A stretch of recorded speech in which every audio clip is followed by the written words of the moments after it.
ngobrol, diskusi dengan Pak Ketua, Pak Yafto, dan kemudian dilanjutkan dengan diskusi dengan teman-teman di MPW.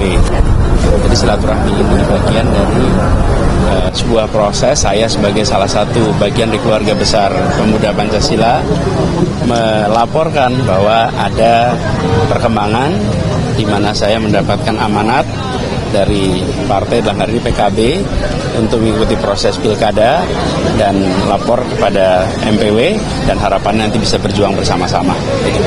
Pak Arief, tadi seperti Pak Arief bilang di depan, apakah nanti akan ada arahan kepada seluruh anggota PP, terutama di DKI Jakarta, untuk memilih Pak Anies? Sudah pasti, karena Pak Anies ini kan kader.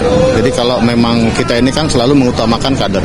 Jika ada kader pemuda Pancasila yang maju, maka wajib hukumnya untuk didukung. Gitu. Itu aja. Pak Anies selain PP, udah nanti akan jalan ke ormas lain? Nah, sekarang PP dulu. Pak Ilyas dulu ya. Ya, kalau seperti yang Sekjen udah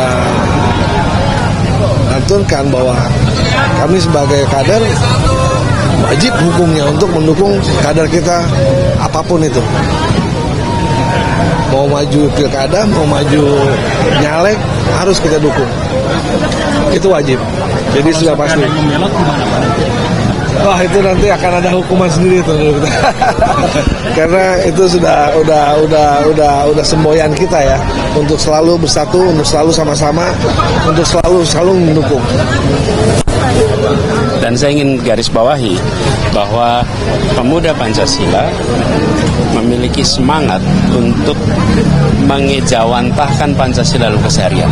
Dan itu juga yang insya Allah kami akan bawa ketika bertugas, sebagaimana dulu bertugas, bahwa prinsip Pancasila bukan sekedar untuk dihafalkan, tapi untuk dioperasionalisasikan dalam keseharian masyarakat, khususnya di Jakarta yang kita tahu adalah kota yang sangat beragam, baik beragam dalam artian latar belakang, suku, bangsa, bahasa, identitas, tapi juga beragam dalam artian tingkat kesejahteraannya. Dan kita berharap semangat inilah yang nanti akan menjadi pendorong bagi semua keluarga besar pemuda Pancasila untuk berjuang bersama.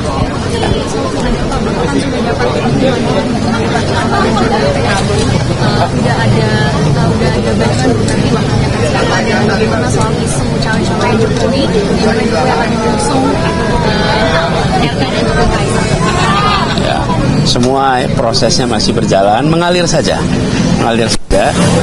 Bagi kami, isu paling utama adalah tentang kesejahteraan warga Jakarta, bukan tentang siapa yang akan menjadi pasangan, bukan soal-soal itu. Dan itu prosesnya masih panjang, mengalir saja nanti. Ya. Udah ngelewatin macam-macam kita nih Mas. udah sama sekali nggak ada. Pak Anies di PDIP itu kan salah satu bursa namanya Pak Prasetyo atau yang ketua DPRD, yang diketahui dulu tuh sering banget kritik Pak Anies, Pak.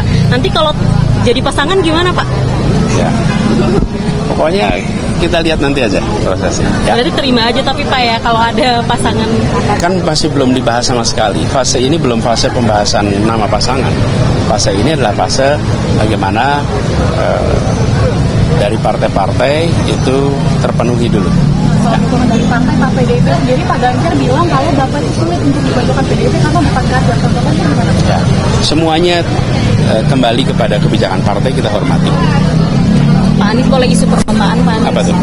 Pak Anies, ini kan polusi udara di Jakarta kan tinggi banget nih Pak, tinggi lagi tiap tahun. Sebenarnya isunya masih sama ya Pak ya, polusi udaranya tuh nggak menurun. Nah kemarin di hari libur Lebaran pun kita jadi salah satu yang terburuk tuh Pak. Kalau tanggapan Pak Anies sendiri gimana? Karena Pak Anies sudah sering melewati polusi ya. gitu. Itulah sebabnya pernah saya sampaikan bahwa penyelesaian soal polusi udara itu harus dikerjakan bersama-sama lintas wilayah. Karena udara bergerak. Kemarin libur itu kan artinya tidak ada kendaraan bermotor dan volume yang tinggi, tapi ternyata tetap indikator untuk polusi udara menunjukkan angka yang tinggi, artinya ada volume udara yang cukup besar yang melewati kota Jakarta dan udara itu tidak bersih. Nah itulah sebabnya kenapa harus dikerjakan bareng-bareng, tidak cukup hanya 1-2 kota, tapi harus bersama-sama. Berarti Pak Anies nanti ke depannya udah punya inovasi atau solusi lain Pak Nanti untuk itu dibahas yang mengatasinya. khusus. Pak Anies, kalau terkait dengan isu adanya wacana melibatkan Anda dengan Ridwan Kamil ini bagaimana Pak? Apa?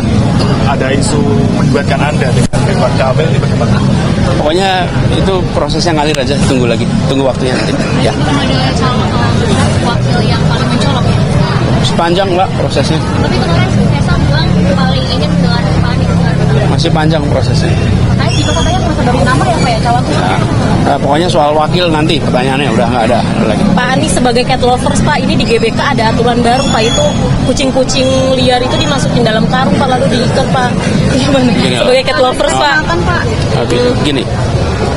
Kucing adalah juga makhluk hidup yang memiliki hak untuk bisa hidup dengan baik.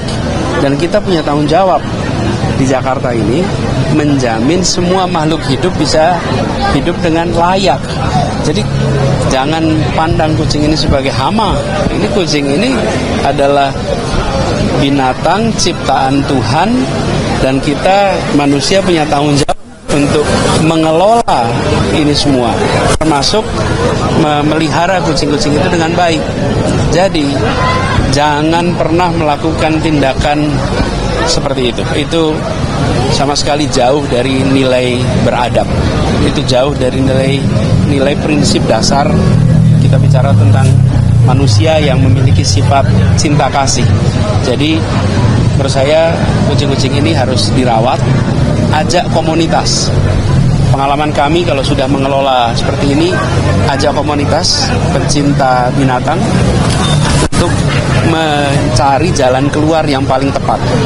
Karena saya justru malah sering berterima kasih pada komunitas pencinta binatang karena mereka memiliki pengalaman, inovasi, terobosan, jaringan, dan sumber daya yang akan bisa membuat apa yang diduga sebagai masalah justru tidak jadi masalah. Nanti diduga masalah kan kucing nggak masalah, bukan.